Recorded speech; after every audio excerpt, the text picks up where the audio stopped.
Hey guys, welcome back to my YouTube channel. So if you're new to my channel, my name is Nikki Ryan. On social media you're probably more likely to know me as Fopaholic.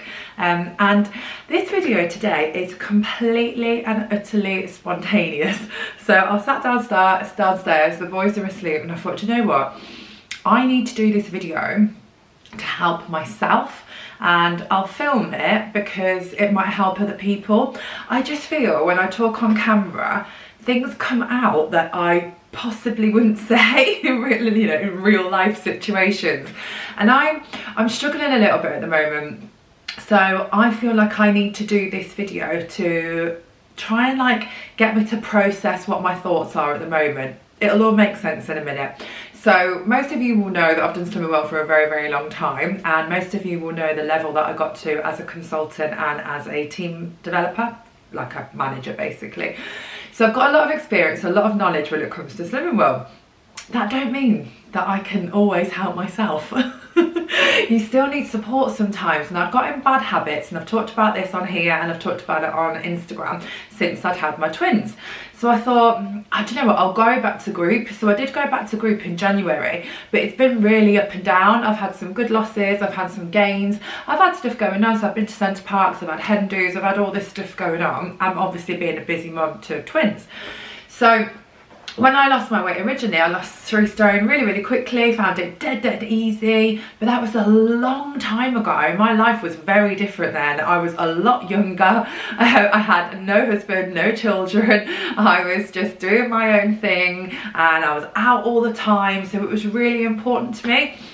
Right now, I find it so much harder. So what I'm going to do now, I'm going to basically do image therapy on myself. So image therapy stands for individual motivation and group experience. We're not going to get the group experience because there's no other members in the room, but I'm going to basically ask the sort of questions that I would have asked me if I was a member in my group. Does that make sense? I don't know. Hopefully you get where I'm coming from. So what consultants tend to do first is what we call like a build-up, like a stage 1. So that gives you a bit of history on the member. So if I was building myself up, I would find something to praise me on first, and then I would start delving into what's going on right now. So for example, I might be like, should I pretend I've got my tablet? We have a tablet, but I'll use my iPad, which has got a very old cover on. But I would say something like, right guys, now we're coming up to Nikki. So for those of you that don't know Nikki, Nikki has actually been a Target member now for 20 years. 20 years, that is a long time, isn't it guys? So she actually joined Slimming World back in 1999, I think it was.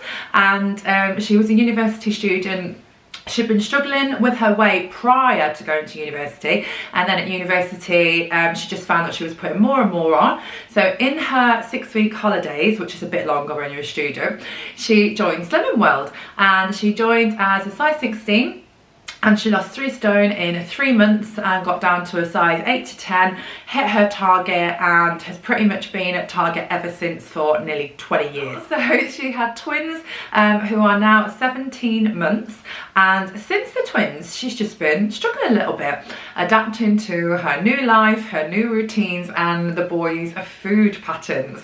So I know for Nikki that this is kind of a bit of a difficult time for her. So I really want to support Nikki today and spend a little bit of time on her and help her to figure out where she's at the moment. So then I'll kind of stop, and I would perhaps ask a question like, so Nikki, talk to me about when you find it the most difficult to food optimize 100%. And my reply would be, when I feed the boys. So the boys get up around 7, they have their breakfast at 7:30, they have snacks through the day, snacks don't bother me, then they have their lunch around 11:30, 12, and their dinner around 5. Now, because I'm getting up with them, I'm having my breakfast early too. So then by lunchtime, I'm really hungry when they're eating. So what's happening is I'm eating some of their food, and the same goes for dinner. So they go to bed around 7:15 after their whole nighttime routine, and I'll have already made them dinner. And then at 7:15, I've then got to start cooking dinner for me, and by that point I'm starving. So the choices aren't always great with what's going on in between. So once the member kind of opened up and told me about her danger times, her triggers, whatever, I would then go, do you know what, thank you so much for being honest. And the good news is, Nikki, is that you are recognising this. You're aware of, you know, what you find it difficult, and you're aware of what might be getting in your way. So thinking about these situations that you've just been describing, is there anything at all that you think you can put in place to protect yourself from that danger time? And then I would say something like, wow, yeah, like I know what I should be doing, I'm just not doing it. So for breakfast time, not so much of a danger because I have my breakfast pretty much the same time as them. For lunchtime, I've got two options really. I either eat my lunch at the same time, which is tricky to make lunch for me and them, and if it's something they can't feed themselves, I have to feed them. So that's a bit of a challenge. So I can get some light snacks, I can get some melon ready or something for that time. And then at night time, I've tried to like make stuff for me to eat at that point. It doesn't really happen. So really, I mean, putting slow cooker meals on, things like that, so we can all eat together would probably be the best strategy. But also at night, I'm dipping into my treat cupboard and I'm like breaking off little bits of like my protein bars, or I'm, you know, picking at some like low sin chocolate spread that I've got, and I'm not really tracking my sins very well. So I can't just blame feeding the boys, it's also that kind of like, you know, that boredom, I suppose, like nighttime eating. So yeah, thinking about it, what I need to do really is just count my sins. You know, that is what I need to do, is find a strategy, because I don't want to be writing food diaries all the time. So I probably need to track them on my phone or something like that.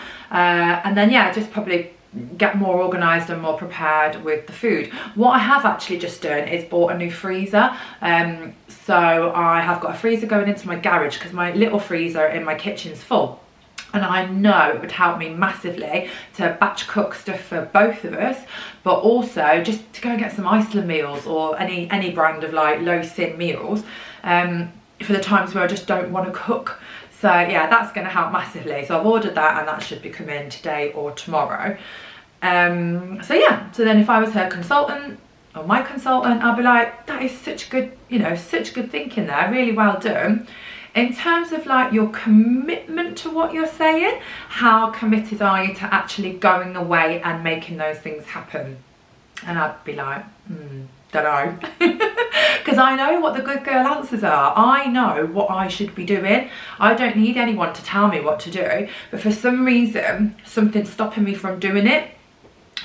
So as a consultant, I'd be like, right, okay, so what are your stoppers? You know, in terms of like where you're at with the level of importance of losing weight is to you right now. Well, from a scale of like say 1 to 10, so 1 not important at all, 10 really important, like where are you at with that? And I would leave them if I had to, and I had to keep the pace in the group, because you don't get this amount of time to spend on people. I'll go, do you know what, I'm going to leave you to think about that and I'll come back to you. So let me think. The thing is, I'm not a 16 anymore.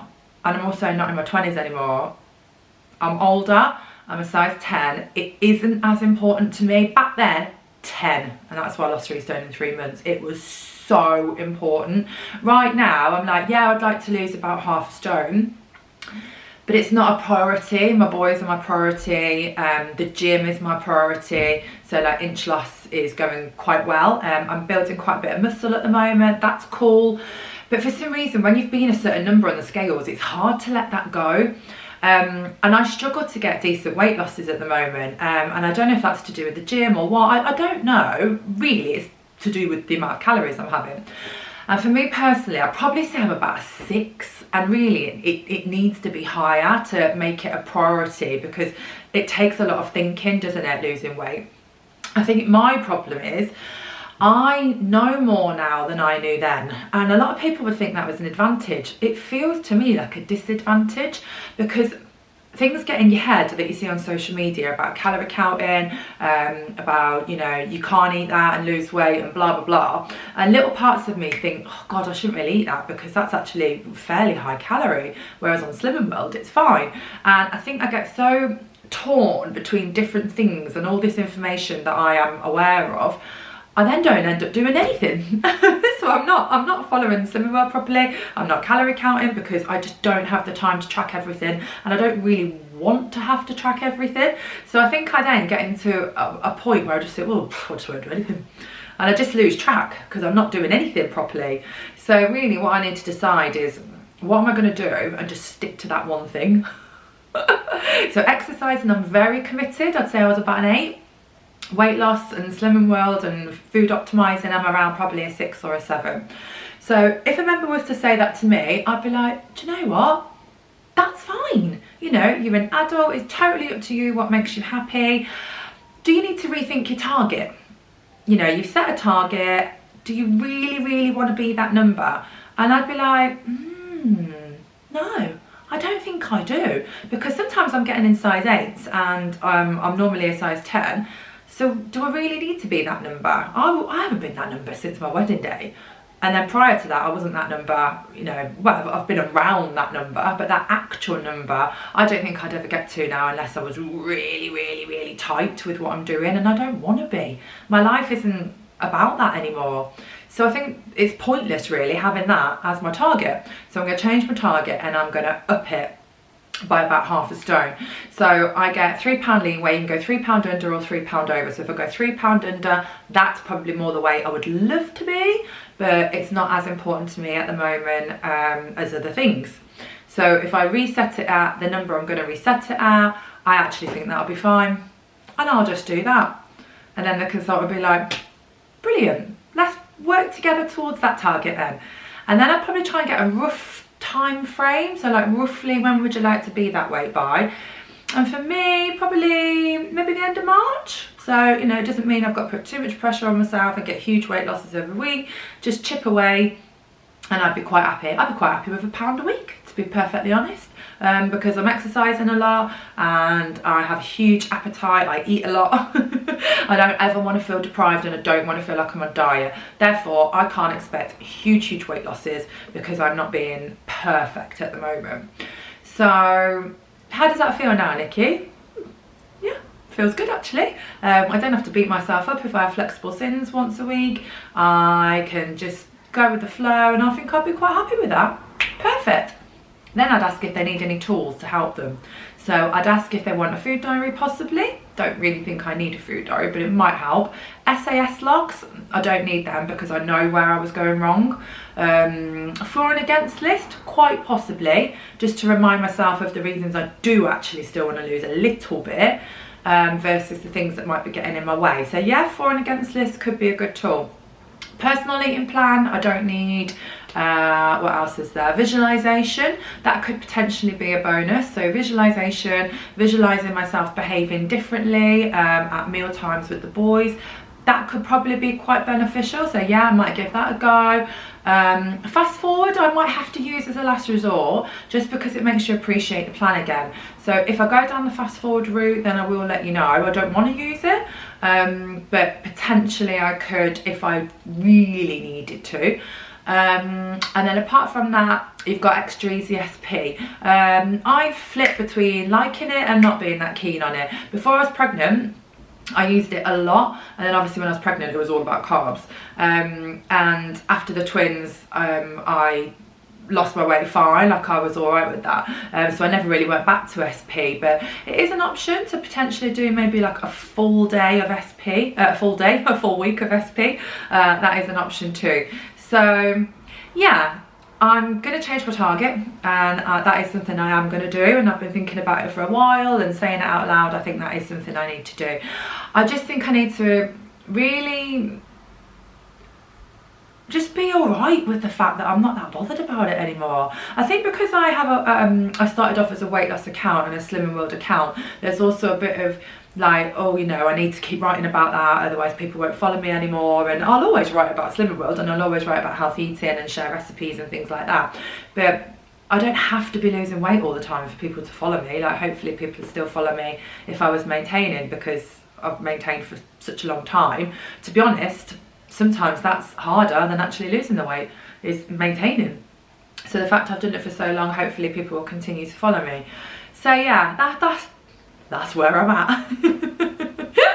So after that, I would give her some more praise for her thinking and her commitment to going away and following the tour, and then I'd follow her with her in the week and make sure she's okay, maybe send her a little card or something, and then hopefully she'll come back next week with a nice weight loss. And yeah, but you don't get that time in group. Like, we call that supercharged image therapy maybe, where you spend quite a lot of time with one person, and while you're spending time with that one person, you'd be pulling in other people that might be struggling with the same thing, so that helps with your pace.